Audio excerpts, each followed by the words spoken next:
Hello everyone, एक और नई वीडियो में आप सभी का स्वागत है। गुजर प्रतिहार के बारे में चर्चा कर रहे थे और आज एक लास्ट क्लास होगी जिसमें अपन गुजर प्रतिहार कंप्लीट पढ़ लेंगे।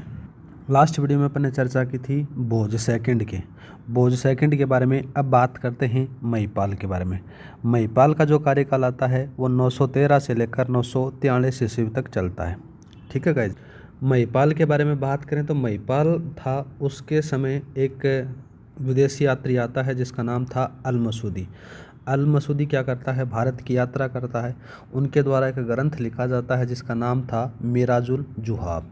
मिराजुल जुहाब के अंदर से महिपाल का उल्लेख या फिर महिपाल के साम्राज्य का उल्लेख देखने को मिल जाता है, जो किसके द्वारा लिखा गया था, अल मसूदी के द्वारा लिखा गया था। आगे बात की जाए तो जो मिराजुल जुहाब था उसमें से क्या था कि उसके अनुसार बऊर ने अपने साम्राज्य की दक्षिणी सीमा पर वलहर के आक्रमण के भय से सेना तैनात कर रखी थी। ठीक है गाइस, ये किस में पता चलता है, अल मसूदी के जो यात्रा वृत्तांत है उसके अंदर से देखने को मिल जाता है।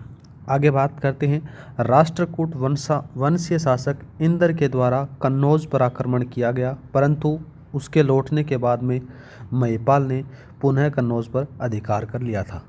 बात की जाए तो राष्ट्रकूट वंश का एक शासक था जिसका नाम था इंदर। इंदर क्या करता है, कन्नौज पर आक्रमण करता है और उसको जीत लेता है, लेकिन वो वापस जाता है। तो वापस जाने के बाद में जो महिपाल है वो वापस से इस कन्नौज को जीत लेता है और यहाँ पर शासन करने लग जाता है। ठीक है गाइज। आगे बात करते हैं जो महिपाल की उपाधियों के बारे में। महिपाल को उपाधियाँ कौन देता है, नाम आता है राजशेखर। राजशेखर ने इन्हें रघुकुल मुकुटमणि या फिर आर्यवर्त का महाराजाधिराज के नाम से भी, ये सारी की सारी दोनों उपाधियाँ राजशेखर के द्वारा दी जाती हैं। किनको, महिपाल को गाइस। आगे बात करें तो प्रतिहार शासक राज्यपाल व त्रिलोचन पाल के समय बात करें तो कितना जाता है, 1018 से लेकर 1019 के समय यहाँ पर कौन करता है, मोहम्मद गजनवी आक्रमण करता है और जो कन्नौज को जीत लेता है। और कन्नौज के ऊपर से जो पाल था, कौन कौन सा था याद रखना, प्रतिहार शासक जिसका नाम था राज्यपाल और त्रिलोचन पाल है, इस समय आक्रमण करता है कौन, मोहम्मद गजनवी आक्रमण करता है और मोहम्मद गजनवी है वो यहाँ पर जीत हासिल कर लेता है और ये सारा का सारा पूरा कन्नौज है वो पूर्ण रूप से नष्ट कर दिया जाए। और बात की जाए तो जो गुजर प्रतिहार था, उस गुजर प्रतिहार का जो अंतिम शासक था वो आपसे पूछा जाए तो नाम याद रखना यशपाल था।